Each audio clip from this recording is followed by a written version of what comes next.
Well, hello, and welcome to Offbeat with me, Sandy Rich. So, what's Offbeat? Offbeat is my interview with men all over the world who are doing something different, who used to do something and now they've chosen to do something else. So, it's going to be interesting to see why they're doing it because a lot of people expect, especially men, to follow a career path. So as soon as you're in university, you've got to make a decision. Do I study this or do I study that? And then you just follow on, and then from there you start applying for jobs, and then you get that job, and then you climb up the corporate ladder, and you know how it goes. And if you want to make some changes, you have to weigh the pros and cons. How will this work? Why will this work? Blah blah blah. And 9 times out of 10, we don't make that decision. Men don't make that decision because, for whatever reason, it could be family pressure, social pressure, whatever. And then you have a set of people who say, you know what, I'm not really happy with what I'm doing. I'm going to try something different. And are there going to be risks? Are there going to be a difference in my lifestyle, what I could afford, what I could do, what I can't do? And am I willing to take that risk? And most of all, a lot of people come into that categories like, what will other people say?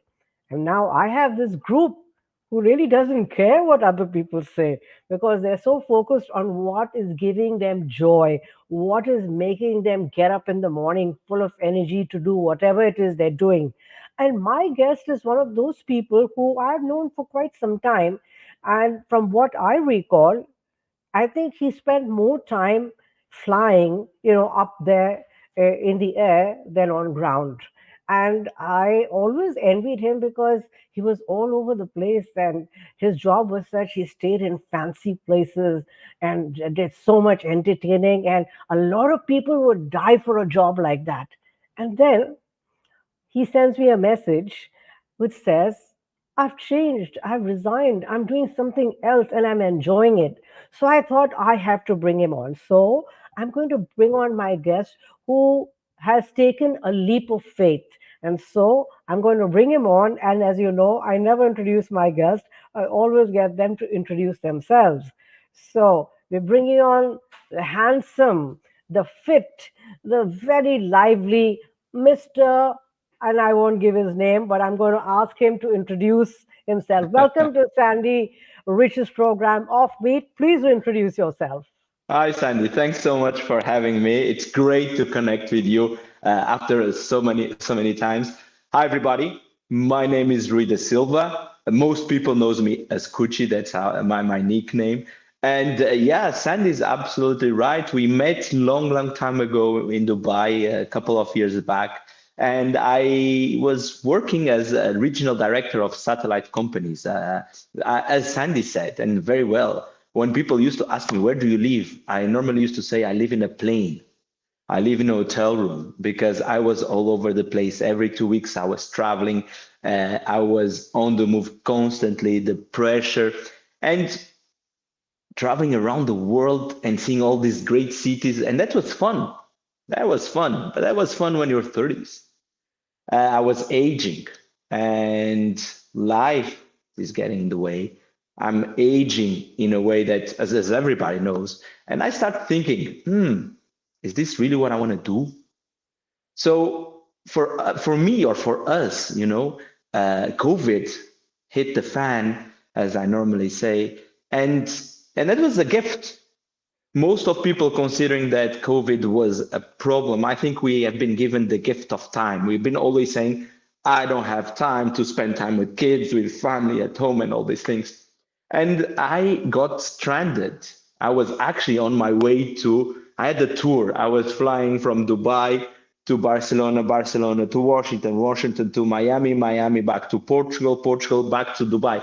This is just my tour for 2 weeks, and COVID hit the fan, and the world stopped.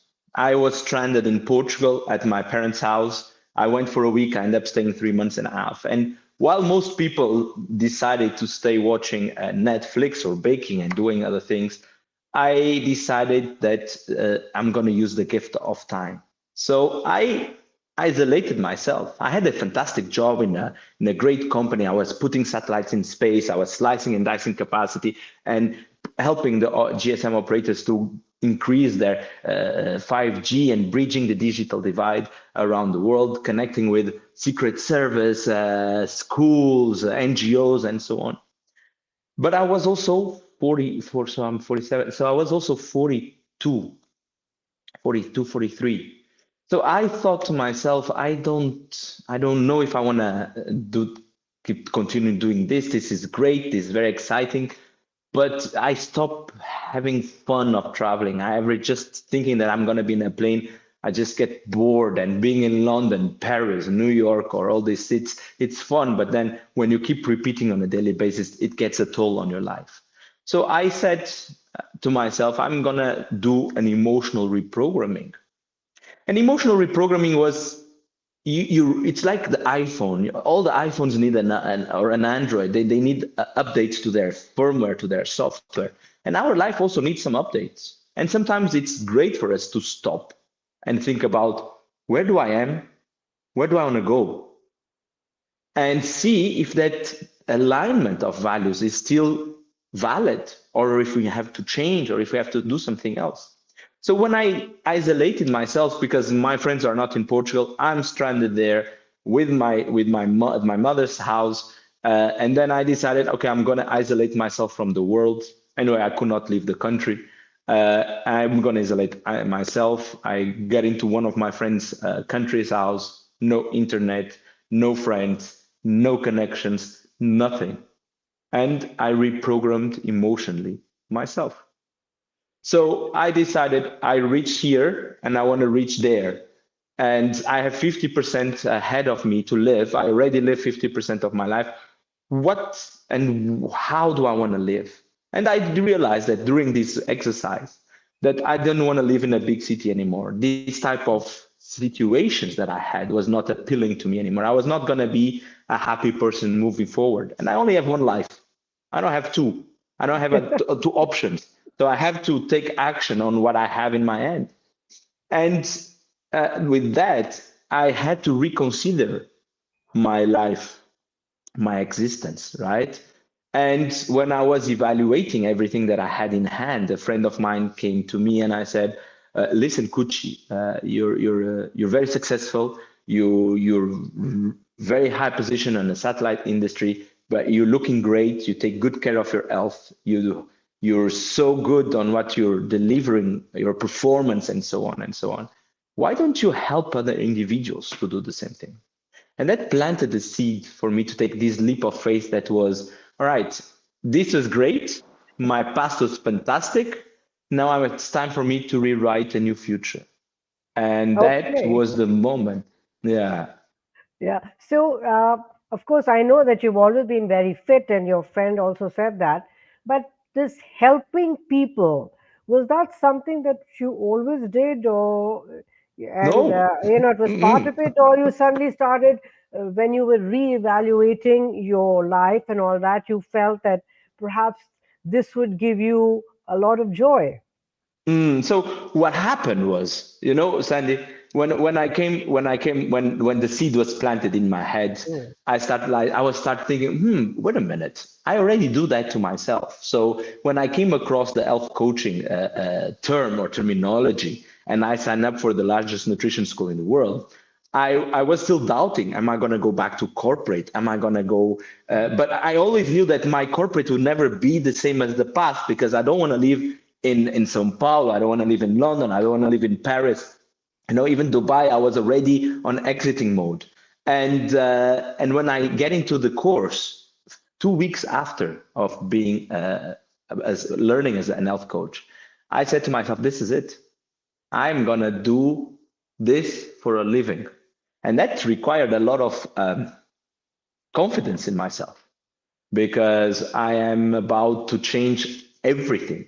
I'm going to change countries, I'm going to change careers, I'm going to start from the scratch, but I'm going to do it to help the others and myself. And it's been a fantastic journey since I started on that moment. So I could not be happier than that. And Well, but I it's have funny.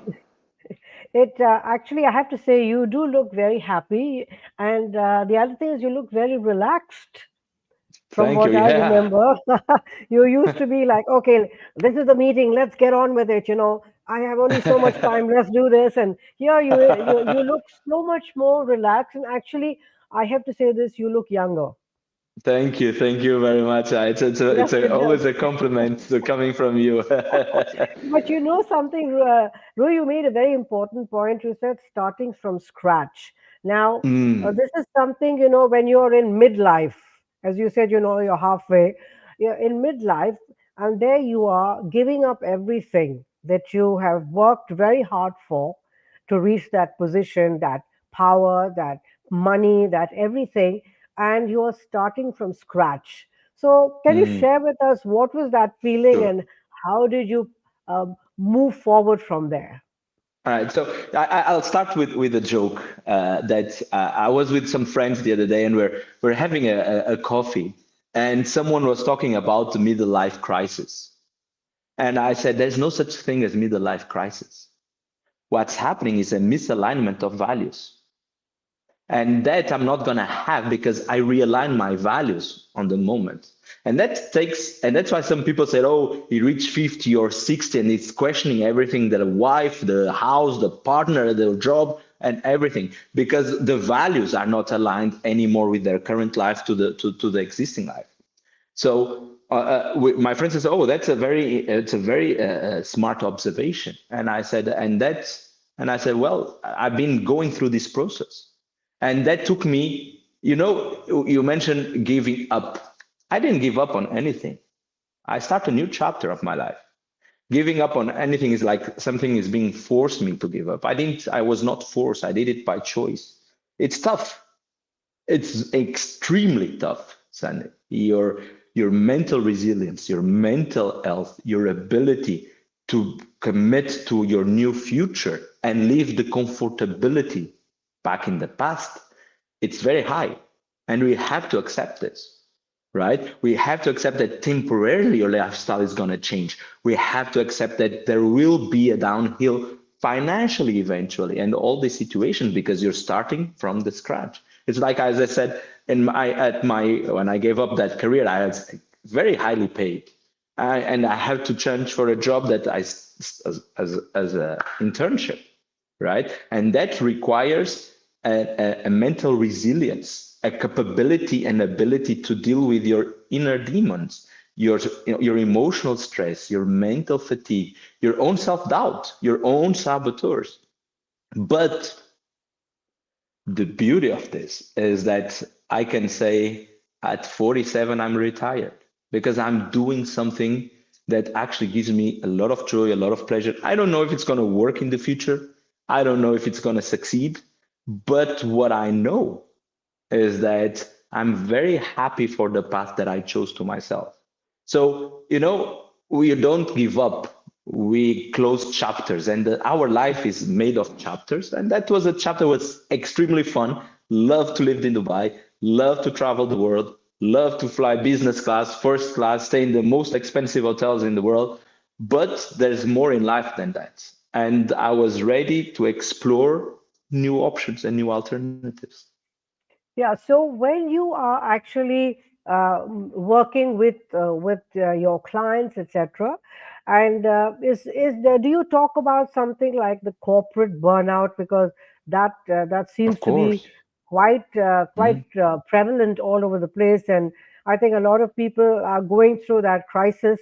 You were resilient enough and smart enough to say, "Whoa, I'm going to take a step Mm. back." But many people are not like that. So, can you tell me and share with us what is it in your program besides, of course, the physical part, but the emotional and the mental part, which I think you also focus on. What is that about? So one of the exercises that we have to do when you're reprogramming yourself emotionally was giving up on something materialistic that was important to you. And that exercise was done in order for you to not get attached to your comfortability. And that's a tough exercise because you know how many people say, I work so hard to have that house. I work so hard to have that car. I work so hard for so many things. And because you have that feeling, you get attached to it and it gets hard for you to move on if you don't have that things. So my first decision when I finished my emotional reprogramming was I used to drive a Jaguar F-Type. It was to sell my car. I decided I'm gonna sell my car, and not because I needed the money or anything. Thank God. But just because I really wanted to get rid of something that took me hard and to pay for it, so I can learn how to deal with my own emotions. So that situation of learning how to deal with your emotions and emotional stress and the mental fatigue and building the resilience and the burnout were the foundation for me to help and get the others finding their own path and what works for them. So nowadays, people struggle. What most people even say, I'm in a depression. And I say some most of the times they are the clinical depressions. But most of the time, people are just running life on an empty tank. And that's because their financial stress, their emotional stress, their mental fatigue, the emotional burnout, the demands of work, life demands, and so on, take a toll on your life. And we have to understand the principle that we need energy to live, and we can't make our own energy. So the way we manage our energy will determine our ability to sustain performance in life. And it's like managing your bank account. You know, money gives you choices. That's the only thing the money gives to you. More choices, choices to buy a car, more houses, and different scenarios, right? Energy is the currency of life. More energy gives you the ability to manage your thoughts, your emotions, your feelings, your performance, your deliverables, your results in a different way. So this is the thing. So kind of helping everybody to understand that energy is the currency of life and that the way you manage this will determine your ability to sustain performance and to age stronger. Understanding that aging is a reality for all of us. But the way we manage our energy, the way we manage our thoughts will reflect the way you're going to be aging and how your body's going to look in the future. Very, very true, my dear. I agree with you 100%. So, when you first start with the emotional side, and when do you move to the physical side? Well, it's all connected. In the end, it's all connected. We are an integrated, complex system of different dimensions, right? So the physical and the emotional, the mental, the existential, the spiritual, it's all connected. So one affects the other. You know, I give you an example. I have so many situations. I coach people around the world. I coach CEOs. I coach people in very high positions. Or my youngest is 16. And I call them athletes because it's athletes of life. We're all competing with ourselves to become a better version of ourselves, right? So that sense that when you take care of one aspect of your life, it's going to impact all the others. And you can't just look to the physical and ignore the mental and emotional and existential and the spiritual and so on. No, they're all interconnected. And I have situations where I take care of sleep disorders, right? Sleep is the rock star of our existence. And by dealing and learning how to deal with sleep, people start going to the gym, taking care of the way they look, self-esteem, managing their thoughts differently, and so on. So they're never disconnected. They're connected. We use the body to calm the mind, and we use the mind to calm the body. Okay, so the one thing I wanted to ask you, do you Hmm. have a sort of a balance of male and female clients, or how is it? Is it like a good mixture, or are they more That's a male, good. more That's a female? good. That's a good question. I tell you something. I think I have a mix is 50-50 or 60-40. What I say is ladies are easier to talk than men because women are traditionally more into sharing their feelings, emotions, what's concerned them, and they try different aspects. Men are a bit more challenging, but they're also more loyal. So while some ladies might come and try, I have gentlemen that stay with me, and most people stay with me 6 to 9 months average from a coaching, because we're changing habits, we're changing perspective, we're learning how to deal with emotions, fatigue, burnout, improve performance, focus, attention, all these things, disorders. Some people come with addiction, some people come with sleeping disorders. So it depends. But I don't think I have a different category, because my coaching practice is focused on energy, so not specifically on specific topics. But what I can tell you is that approaching ladies and approaching gentlemen is a completely different, because gentlemen traditionally do not share much of what's happening with them. Quite true. So do you have mixed classes or is it separate ladies, separate guys? No, I don't do. I don't do. I do group online sessions, and Okay. in that case, it's indifferent. But on that situation, it's a specific topic. For example, last month, I don't know, this month the topic was from stress to success, and I have people getting online, which is a different. It's an educational program. When I do the corporate health coaching, it's also educational program. But when I do transformational programs, so for example, someone that wants to improve their sleep, or someone who wants to improve their relationship with movement or the food, then it's just one to one. I don't do couples, or I don't do mixed groups on a transformational, because it's very personal. It's very individual. Each person has their own journey, so I have to respect their individuality and their uniqueness. Quite true. Because I was a little confused. I said, because you mentioned that, ladies are more open about talking about, Mm, how they feel and whatever else. And men are, I think, conditioned not to uh, talk a lot about any of this because it's a sign of weakness, which is actually mm, a load of BS, but that's the way it is, So women are yeah. allowed to be emotional, men are supposed to be strong, and I think that's not fair, you Yeah, know. true. But ladies are more keen to experience. Can I give you a funny example? Yeah, of course. I'm a gentleman, right? So at some point in time, I had to approach the imbalance that the cycle can impact on the lady's performance, right? And in the beginning, I was like, oh, am I gonna approach this without trying to be invasive, right? And I got surprised with how easy the ladies talk about a topic that for me was kind of sensitive, because I don't want to sound invasive, but the ladies were so keen and open that today I become an expert on pre and post menopause and situations, helping ladies how to manage these fluctuations and this incredibly tough change that they experience at some point in their life. Some navigate very easy, some have very tough times navigating that. And for me, it was a learning curve, because in the beginning I was like, oh my god, how am I going to say this, how am I going to ask this question, and they were so easy that I was the one putting roadblocks to myself. So that's the Yeah, things you learn by yeah, talking. right. And you have always have these terms for ladies, Oh, she's hormonal. Oh, she's, Yeah. things like that.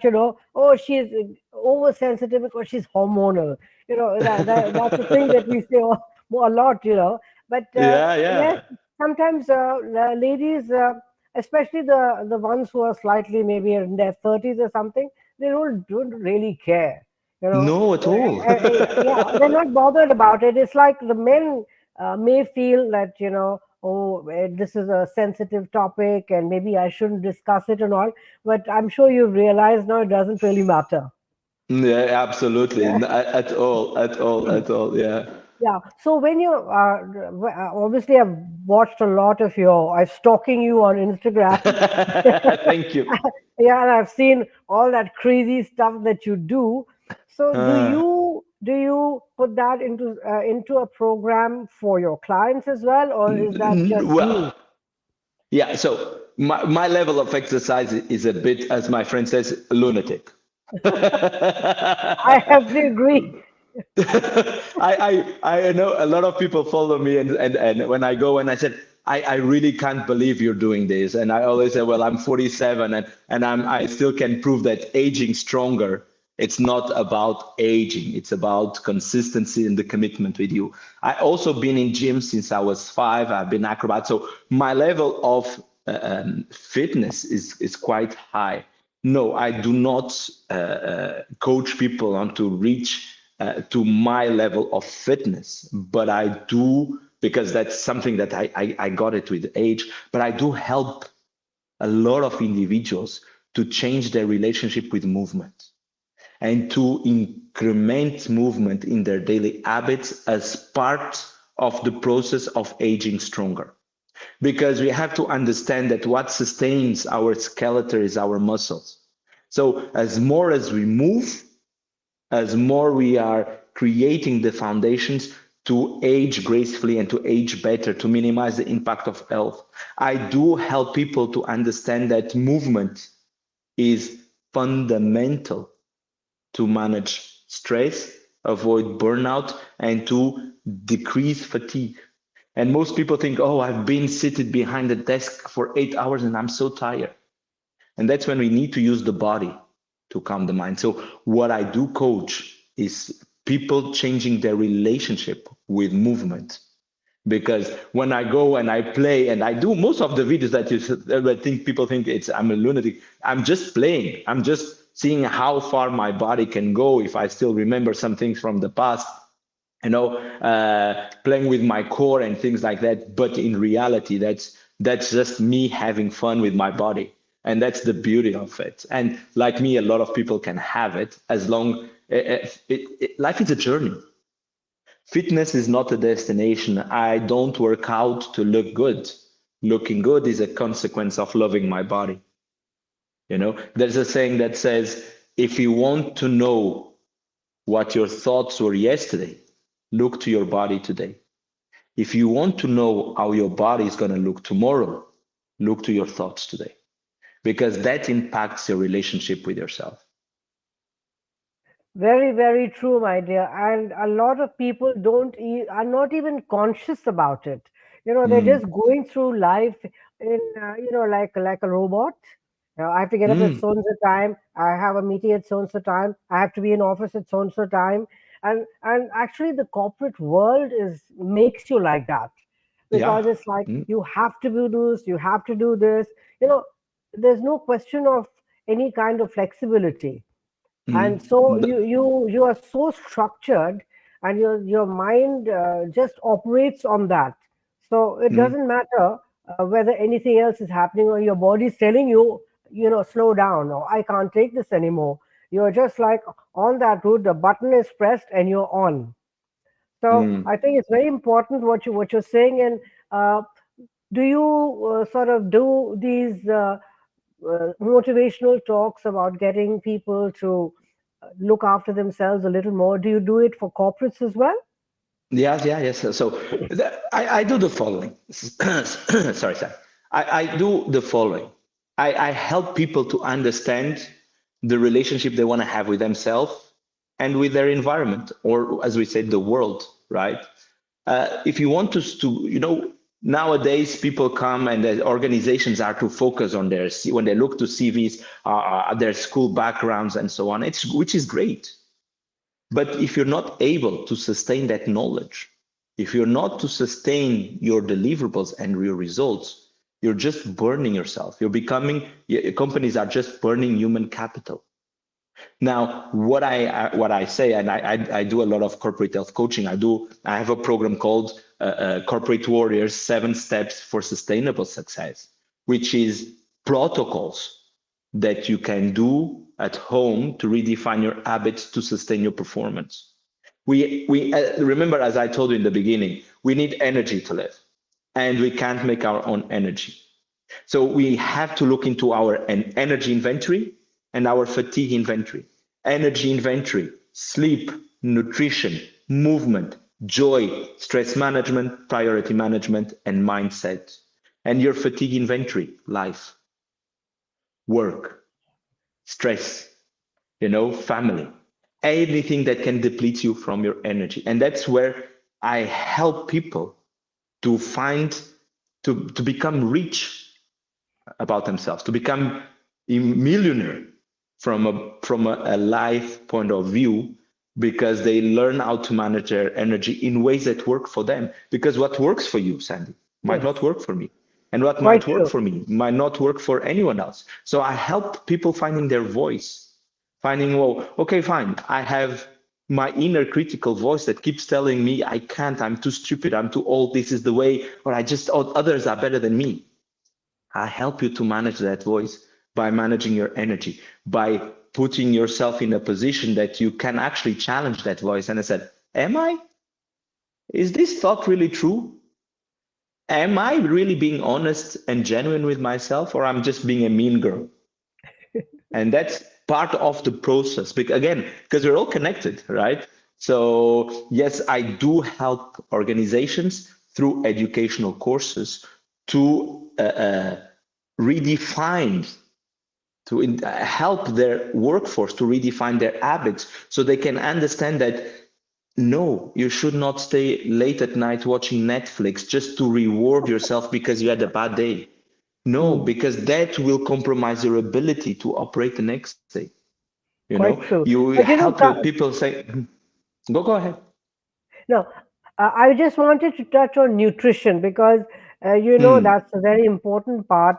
What we are feeding ourselves, and 9 times out of 10, we're not feeding ourselves the right things. So here's the question: absolutely.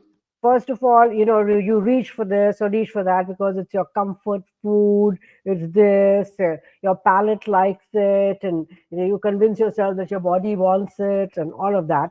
And on the other hand, you have all these diet plans that are quite disgusting, and you feel so deprived. I can't eat Hmm, this and I can't eat that, and I want to eat more of this, but I have to restrict this and all of that. So it's this emotional and mental battle that's going on when you get absolutely. this diet or this whatever Hmm, plan. So how do hmm. you handle that? How can I enjoy my food and still be healthy? That's the Can I question. can I tell you a secret, which is not a secret? Okay. Diets do not work. Yeah. Restrictions do not work. All right. I Okay. have a lot of people on weight loss journeys. Most people come to me for a weight loss, and then we realize that it's not about the weight you lose, it's about the life you gain. Right. So I don't have anyone in diets or restrictions. The first question I always ask to anyone that wants to lose weight is, what's your relationship with food? What do you use food for? If you're using food for comfort, if you're using for food as a compensatory escape road for any type of imbalance you have in your life, then you're most probably going to have you on a weight gain because your stress levels are too high, because your inner self talk is too critic, your emotional stress is there, and you're trying to look for comfort in food. That's okay. We humans gave the emotional and social aspect to food, and we use food as rewards. Look to celebrations, i.e., Christmas, birthdays. We go out for dinner with friends, and so on and so on. There's absolutely no problem with that. The problem is that when that becomes a consistent daily habit. So the first thing I always ask to everybody is, what's your relationship with food? Because the function of food is to provide us energy. Remember, we can't make our own energy. So food is part of the process of energizing ourselves. The reason why we eat is to get energy, right? Now, that ability changes all the scenarios because when I'm talking to anyone or I'm coaching anyone, I introduce the 80-20 rule where 80% of our meals are going to be energetic and 10 to 20% of your meals is going to be emotional and social. And that allows you to accommodate all types of foods into your life without restrictions. Now, if you change the plan and you eat 20% of your food energetic and 80% emotional and social, you're probably going to have nutrition deficiency and you're going to probably be consuming more calories and less nutrients. So we're looking to smart eating concept that is value for life. If the purpose of food is to give us nutrients, right? Nutrients are the raw materials that sustain our life. And as we age, Our caloric needs decrease, but our nutrient demands are still the same. So we have to be smart on our food choices. So smart eating applied with 80-20 rule and with again with the calorie expenditure, because weight loss is about energy in, energy out. Food is just part of it. So we can't just focus on the food. We have to look into the holistic approach. But when you do these things and put these things in place, you're starting to regain control of your relationship with the food. You start looking to food as, oh, am I sad? I'm gonna eat. I had a bad day at work. I'm gonna have a glass of wine. Oh, I feel lonely, bored, whatever reason it is. And I help a lot of people overcoming even addictions and emotional eating, because I have so many cases, Sandy, of people that come to me and I said, I wake up in the middle of the night and I go eat sweets. Yesterday, I was giving a nutrition workshop, and I remember a lady telling me, I have the sugar monster at night. And I said, well, it's first, sugar is not a monster. Food, we tend to demonize food. Food is not a problem. Our relationship with the food, that's the problem. It's not the food. The food, I've never been attacked by a cookie. I've never been attacked by a bag of potatoes, potato chips, right? Now, I do attack that when I use food as an escape road, when I use food because I'm too sad, too stressed, and so on. Again, there's no problem on doing that. But when you keep doing it on a daily basis, then you're just depriving yourself with the nutrients. And again, aging stronger is part of the holistic experience of life, right? Very It's true. not, we cannot just isolate everything. So I give an example. I had to undergo on a surgery because I had a minor accident on my hand, and I knew my life was going to change, right? I knew I can't move. I knew my calorie expenditure is going to decrease. I knew that this could affect even my mental health, right? Because I'm a very active person. So I embrace that moment. Okay, I'm going to go through a moment where things are going to change. And obviously, I was prepared to gain weight, which happened. For the first time in my life, I never gained weight. And the first time in my life, I gained weight by just staying at home, and I'm at my mother's house and I have a surgery. My hand is, I can't move my hand. So you keep pleasing yourself, rewarding yourself with pleasure, which is the food, right?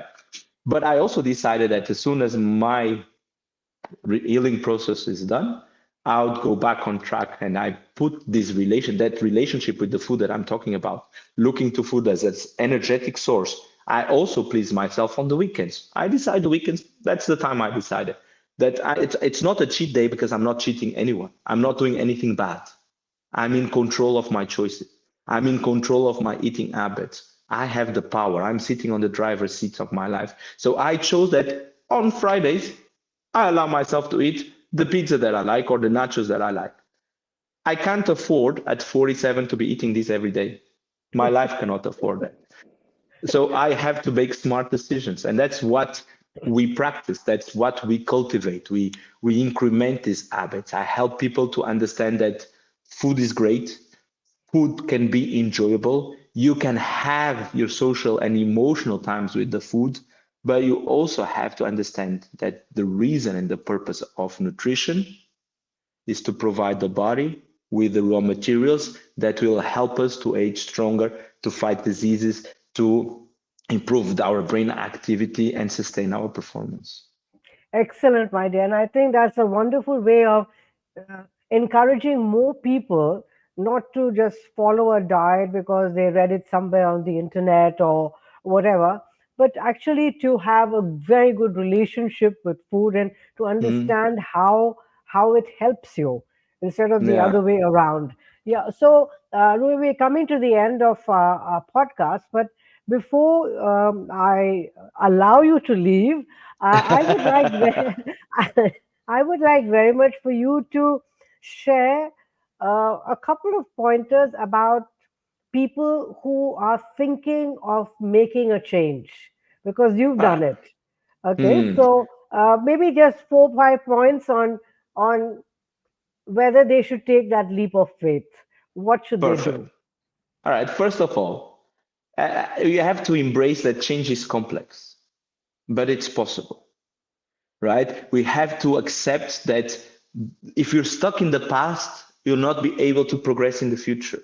So when you're ready to make a change, you have to create your new identity. So change is complex and building a new identity. Who are you? You are not Rui, the regional director of satellite company anymore. That belongs to my past. I'm Rui, the health coach that is taking control of my life and aging stronger.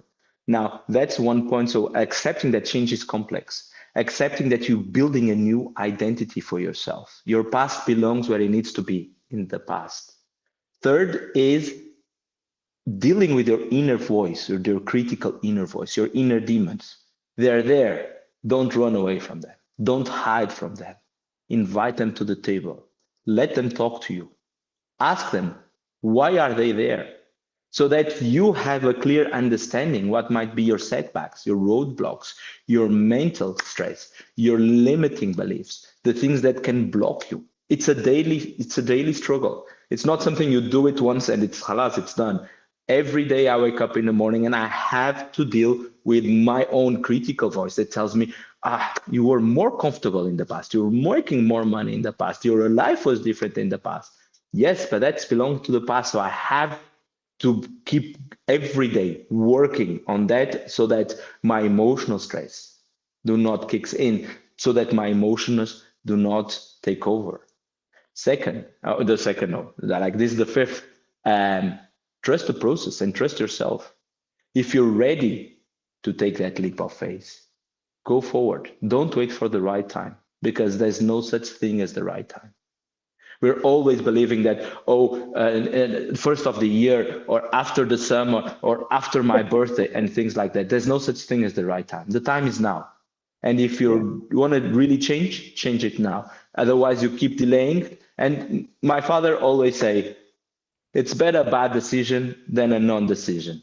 So it's better to live with it, said, okay, I tried, didn't work, I moved on, than saying, I wish I've tried that.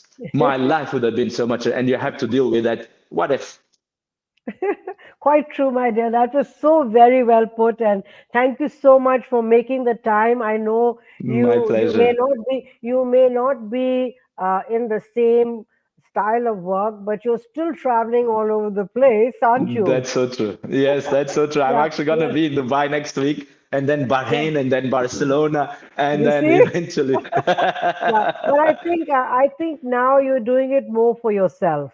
It's Yes, not, like absolutely. I'm meeting the deadline of my company. I have to make a report. I have to do this. So you are the company. You are I answerable to regained the you. pleasure of traveling. I Yes. regained the pleasure of travel. I regained the joy of where am I going to go next? Because at some point in time, if people ask me what do I want to do for vacation, I said I don't want to be in an airport. I don't want to be in a plane, and I don't want to see anyone. I just want to be in a quiet place that I don't have to move. And now I'm reclaiming that joy that is, where should I go next? What am I going to do? Yeah, because it's your choice. Exactly. Exactly, right? Anyway, thank you so much, my dear. That was wonderful. And uh, I hope a lot of people from your side and my side are going to watch this because I have learned so much from you. And Thank you. that's the other thing. That's the other thing. A lot of people think that younger people can't teach older people. No, So everybody wrong. can So teach wrong. everybody. Yes, Everybody can yes. teach everybody as long as you have a beginner's mind to learn. Absolutely. Thank you so much, my dear, and God bless. And I know Thank that you. you're going to end up making a lot of money. Me too. Thank you. Thank Thank you, you. son. It was a pleasure to see you. And thanks for having me on your Absolutely. show. God bless. God bless. Well, there you have it, Rui, from where to where. But you know something? He's enjoying life because leading his life now on his own terms. And when he made that decision to move from where he was to where he is, I'm sure there must have been a lot of thinking, a lot of deciding what is good, what is not good. But you can't sit on the fence. And as he very rightly said, so what if you fail? At least you've tried. Otherwise, you'll never know. So life experiences are always your best teacher. But what I liked about him, he said, don't run your life on an empty tank. That I think was a really powerful statement. And the most important one was energy is the currency of life. I think that says it all because unless you're energized, unless you are full of that enthusiasm and energy, life means nothing at all, right? So, on that happy note, thank you very much for watching Offbeat with me, Stanley Rich, and I'll see you soon. God bless and take care.